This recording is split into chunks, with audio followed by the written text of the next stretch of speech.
할렐루야. 오늘도 예배로 하루를 시작하시는 모든 성도님들을 주님의 이름으로 환영하고 축복합니다. 이 시간에 먼저 찬송가로 주님 앞에 나가겠습니다. 찬송가는 453장 예수 더 알기 원하네 함께 찬송하시겠습니다.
성령의 감화 받아서 하나님 말씀 배우니 그 말씀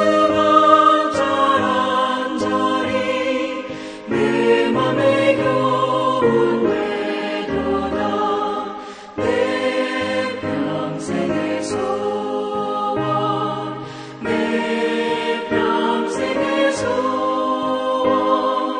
계속해 주신 사랑을 간절히 알기 원하네. 예수가 계신 보좌는 영광에 둘려 있도다. 평화의 왕이 오시니 그 나라 왕성하도다. 내 평생의 소원, 내 평생의 소원, 계속해 주신 사랑을 간절히 알기 원하네.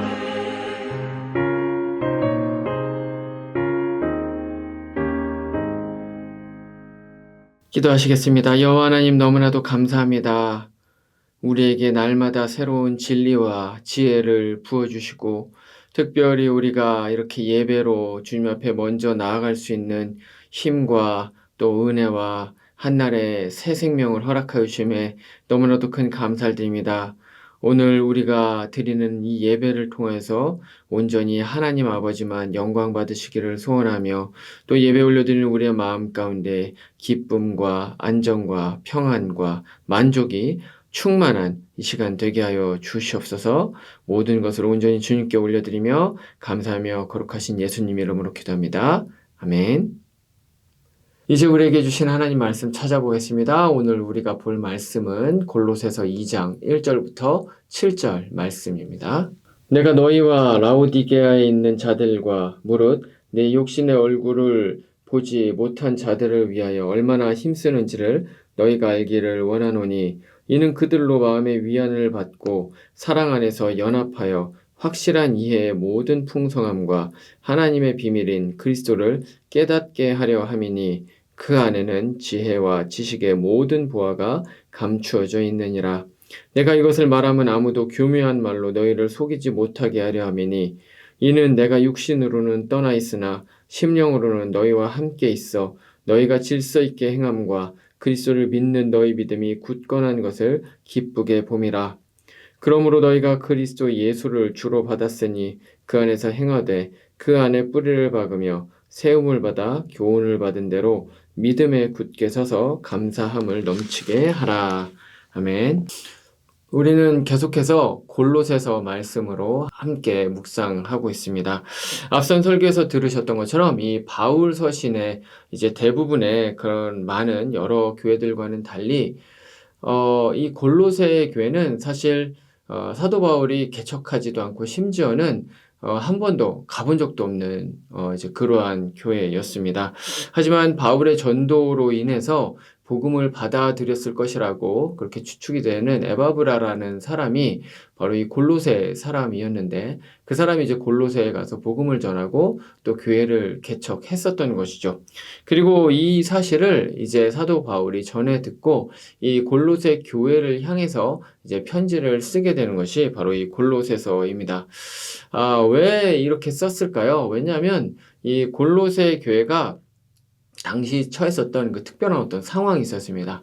근데 그런 특별한 상황 속에서 정말로 꼭 골로새 교회 교인들이 마음 가운데 품고 있어야 되는 바로 그 한 가지를 이제 전해주기 위함이었는데요. 그것은 바로 이 신앙의 중심은 바로 예수 그리스도라는 그 진리였습니다.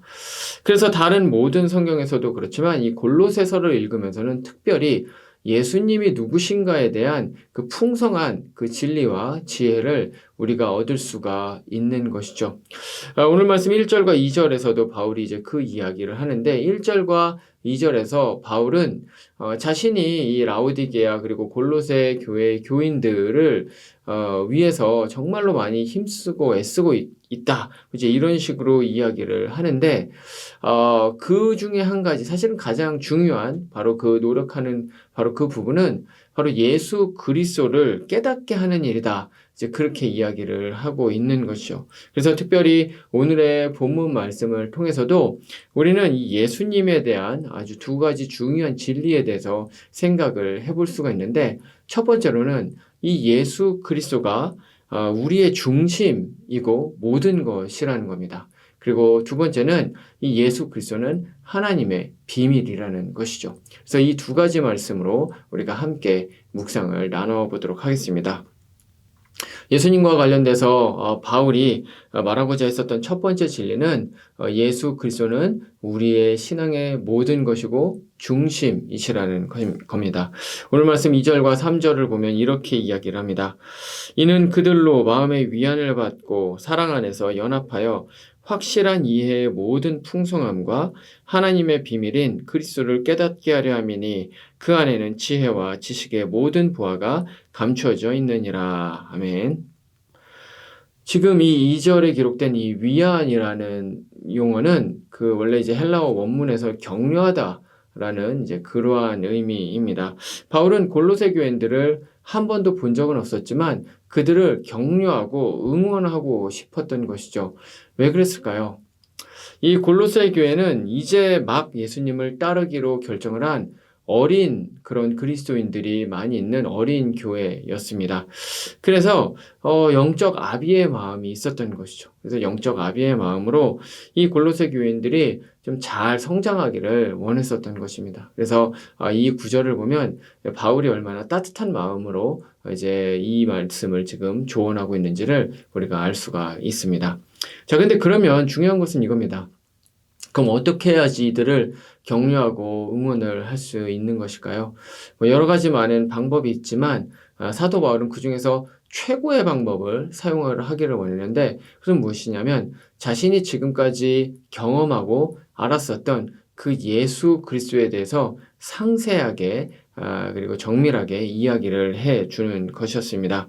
그래서 이미 오랫동안 이제 신앙생활을 해온 신앙의 선배로서 그리고 주님으로부터 여러 가지 계시를 받은 사도로서 그리고 3번이나 선교 여행을 하면서 여러 가지 많은 경험을 했었던 그러한 어떤 선지자이자 또 선교사로서 예수님 안에 얼마나 깊고도 풍성하고 놀라운 것들이 있는지, 그 안에 있는 오늘 말씀에 나오는 것처럼 그 사랑이 얼마나 놀라운지, 그리고 그 안에 지혜와 그 각종 지식들이 얼마나 보물과 같이 쌓여져 있는지, 이제 그것을 사실은 이야기를 해주고 싶었던 것이죠. 이것이 바로 이 골로새 교인들에게 줄 수 있는 최고의 격려이자 응원이라고 사도 바울은 생각을 했었던 것입니다.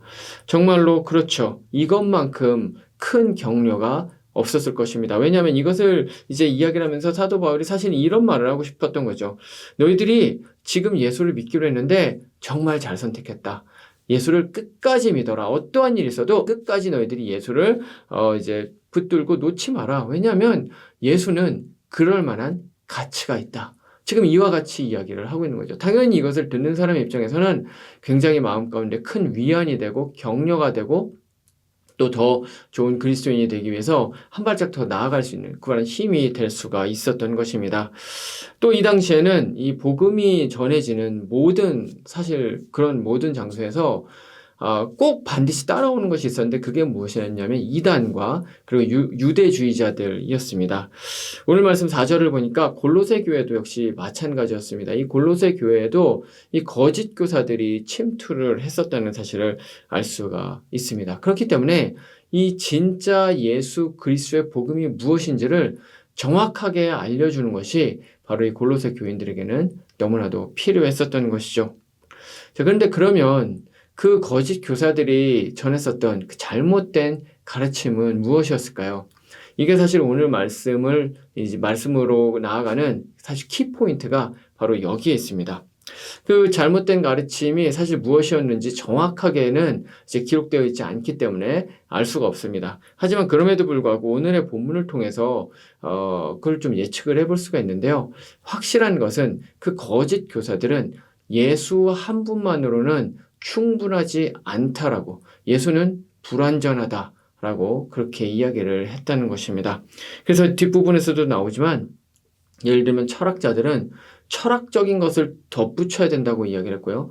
유대주의자들은 율법을 덧붙여야 된다라고 그렇게 이야기를 하고 있는 것이죠. 그래서 예를 들면 이런 식으로 이야기를 한 것입니다. 철학자들 같은 경우에는 야, 너희들이 예수를 믿어? 그래, 뭐 예수 믿는 것도 좋아. 근데 그거보다 훨씬 더 심오한 이 그리스 철학, 아리스토텔레스, 소크라테스, 플라톤, 기타 여러 많은 이 우리의 선배 철학자들이 일구어 놓은 이 많은 사상들, 이 생각들, 너희들이 이거 좀 알아야 돼. 예수 믿는 것만으로는 안 돼. 그리고 유대주의자들은 이런 식으로 이야기를 했을 것입니다. 야, 예수를 믿어? 그래, 오케이, 좋아. 그런데 우리가 지금까지 가지고 있었던 그 율법의 전통, 그 모세의 율법, 그리고 그 랍비들을 통해서 이제 많이 내려온 그런 모든 것들, 너네들 그거 다 알고 있어야 돼. 그리고 그 절기도 계속해서 지켜야 돼. 이제 이런 식으로 얘기를 했을 것이라는 거죠. 다시 말하면 예수 그리스도만으로는 불충분하다는 것이 그들의 생각이었습니다. 그러나 이런 생각에 대해서 사도 바울은 단호히 틀렸다라고 이야기를 합니다. 예수 안에 있는 사랑과 지혜와 지식이 너무나도 충만하고 풍성하기 때문에 그것만으로 충분하다라고 사도 바울은 오늘 말씀에서 분명히 이야기를 하고 있는 것이죠. 사도 바울은 어떻게 확실하게 이런 이야기를 할 수 있었을까요? 그것은 사도 바울이 경험했었던 일들 때문에 그렇습니다.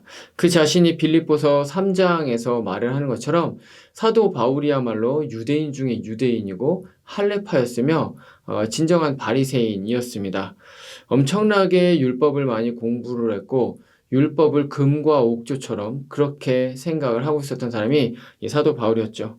심지어 율법을 지키기 위해서 사람을 감옥에 보내고 때리고 죽이는 것까지도 정당화시킬 수 있을 정도로 율법에 완전히 빠져서 삶을 살았던 그러한 사람이 사도 바울이었습니다.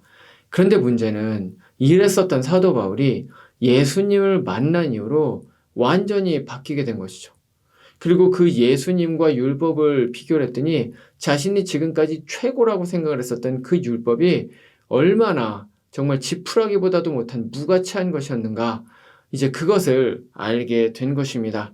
그래서 사도 바울은 빌립보서 3장 7절에서 9절까지 해서 그 사실을 이렇게 이야기를 합니다. 그러나 무엇이든지 내게 유익하던 것을 내가 그리스도를 위하여 다 해로 여길 뿐더러 또한 모든 것을 해로 여김은 내 주 그리스도 예수를 아는 지식이 가장 고상하기 때문이라.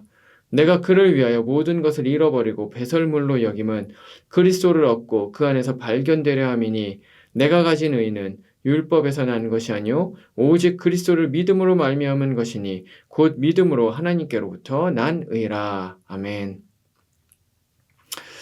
로마서 2장 이하에서 사도 바울이 이야기를 하는 것처럼 바울이 바리새인으로서 엄격하게 율법을 다 지키려고 했지만 그럼에도 불구하고 굉장히 큰 문제에 봉착하죠. 그것은 무엇이냐? 바로 죄를 계속해서 짓는다는 것이었습니다. 아무리 죄를 짓지 않으려고 해도 끈덕지게 자신을 따라다니면서 도무지 죄를 짓지 않을 수 없게 만드는 것이 바로 자기 자신의 본연의 그 정체성, 그 모습이었다는 것이죠. 그런데 그 죄로부터 해방될 수 있게 해준 것은 율법이 아니라 바로 예수 그리스도의 십자가라는 사실을 깨닫게 된 것입니다. 죽음의 육신 가운데 살면서 아무런 소망 없이 자신의 이제 그러한 어떤 절망 가운데 삶을 살고 있었는데 그랬던 자신을 생명으로 옮기시고 천국의 소망을 허락한 것은 하라 하지 말라라는 어떤 율법이나 그런 행위가 아니라 예수 그리스도의 부활의 소망이었다는 것이죠. 기쁨도 없이 그저 잘못된 목적을 향해서 험상궂은 얼굴로 늘 그렇게 살아가던 것이 자신의 삶이었는데 진짜 목적, 기쁨과 평안 가운데 삶을 살아가면서도 정말로 진짜 목적을 가지고 삶을 살아갈 수 있게 해준 그 표대가 되어준 것은 율법이 아니라 예수 그리스도 그분이었다는 것입니다. 그렇기 때문에 바울에게 있어서 예수 그리스도는 자신의 전부라고 고백하지 않을 수가 없었던 것입니다. 예수가 인생에서 가장 좋은 것이고요. 예수 없이는 살 수 없고 예수를 위해서 살고 예수를 위해서 죽기까지도 할 수 있었다는 것이죠. 그렇기 때문에 바울은 예수 하나로 충분하다라고 분명하게 이야기를 하고 있는 것입니다. 바울의 이 신앙 고백은 오늘날 교회를 다니면서 신앙을 갖는다고 하는 우리에게도 너무나도 중요한 말씀입니다. 왜냐하면 오늘날 많은 사람들이 교회를 다니지만 사실은 예수 한 분만으로는 뭔가 부족하다고 생각을 하기 때문에 그렇죠. 그래서 여러 가지 것들을 계속해서 추가해야 된다라고 그렇게 생각을 합니다.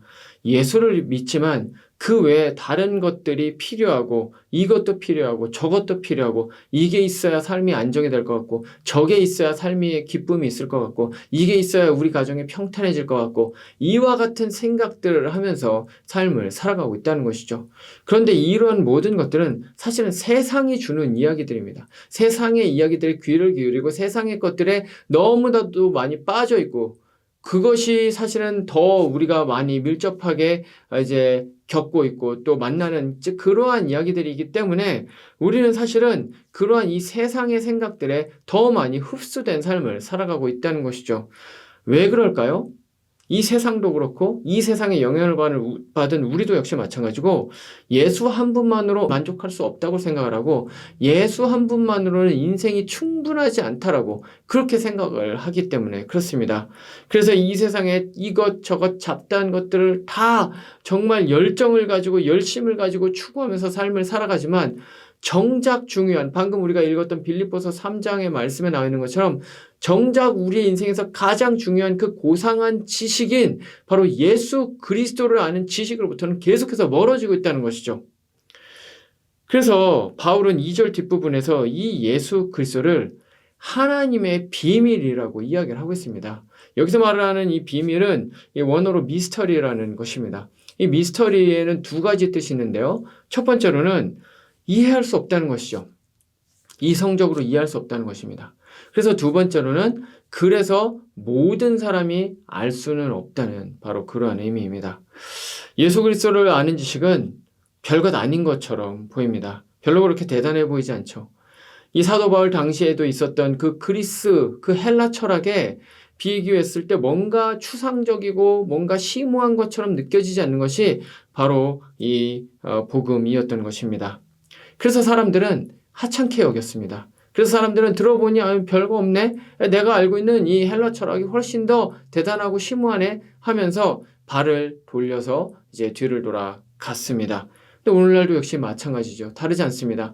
수준 낮은 것이라고 생각합니다. 하찮은 것이라고 생각합니다. 이 세상에 있는 어떤 지식과 그런 어떤 사람들이 이야기를 하는 어떤 대단한 어떤 강연이라고 생각하는 것들에 비해서 복음은 별것 아닌 것처럼 그렇게 생각을 하는 것이죠. 그래서 많은 사람들은 복음을 떠나가고 또 복음을 들어도 별것 아니라고 생각을 합니다. 그래서 많은 사람들은 복음을 듣지만 복음을 자신의 것으로 만들지를 못합니다. 그렇지만 이 신비를 경험한 사람, 이 복음의 가치를 아는 사람들, 그 사람들은 마치 이 땅속에 파묻힌 어떤 보화를 발견한 것처럼 뛸 듯이 기뻐하게 되는 것이죠. 그래서 이제 그 사람은 사도 바울처럼 예수로 살고 예수로 죽게 되는 것입니다. 예수로 인해서 울고 예수로 인해서 웃게 되는 것입니다.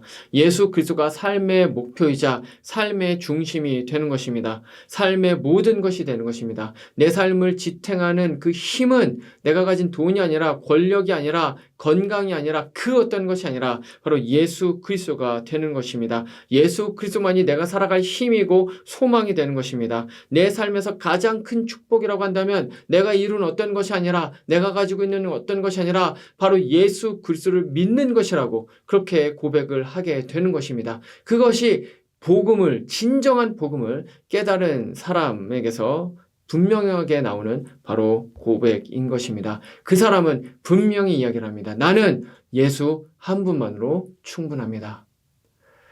함께 예배드리는 우리 모든 성도님들이 이 귀한 고백을 할 수 있는 분들이 되실 수 있기를 말씀으로 축원드립니다. 말씀을 마치겠습니다. 바울은 오늘 말씀을 통해서 예수 그리스도 안에는 그 깊은 사랑과 각종 지식과 지혜가 보물처럼 쌓여있다라고 그렇게 이야기를 합니다. 그렇기 때문에 이 예수 그리스도가 인생의 중심이고 인생의 모든 것이고 그래서 예수 한 분만으로 우리 모든 사람들의 인생은 충분하다고 그렇게 이야기를 합니다. 가난해도 예수 한 분만으로 충분하다는 것이죠. 몸이 아파도 예수 한 분으로 충분하다는 것이죠. 예수가 없이는 살 수 없다는 바로 그러한 사실, 그리고 반대로 예수만 있으면 살 수 있다는 사실을 바울은 분명히 이야기를 하고 있는 것입니다. 그래서 오늘 말씀 7절에서 그 안에 뿌리를 박으며 세움을 받으라라고 권면을 합니다. 예수 안에 뿌리를 박으라는 이야기죠. 우리에게도 동일한 메시지를 줍니다. 우리의 삶이 오직 예수 그리스도 안에 견고하게 뿌리 박힐 수 있기를 말씀으로 축원드립니다. 기도하시겠습니다. 여호와 하나님 너무나도 감사합니다. 그렇습니다. 예수 한 분이면 충분합니다. 사도 바울이 고백했던 2000년 전의 이 고백은 오늘날 우리에게도 똑같은 중요한 고백입니다. 혹시 우리 가운데 여전히 예수 이외에 다른 것들을 추구하면서 삶을 살아가는 분들이 계십니까? 하나님, 우리가 회개하며 다시 한번 주님 앞에 나아가며 골로새서를 통해서 사도 바울이 우리에게 예수에 대해서 전하는 이 예수의 충분성에 대해서 날마다 마음 가운데 생각하면서 또 깊이 그 안에 뿌리 박으며 우리의 삶을 이제 살아갈 수 있는 우리 모두가 되게 해 주옵소서. 여러 가지 많은 기도의 제목으로 기도하며 나아갈 때에 그 어떤 것보다도 먼저 예수 안에 살기를 원하는 그런 심령으로 주님 앞에 나아가는 우리 모두가 되기를 간절히 바랍니다. 감사하며 거룩하신 예수님 이름으로 기도합니다. 아멘. 이제 개인의 기도 제목으로 기도하시고 하루를 또 시작하겠습니다.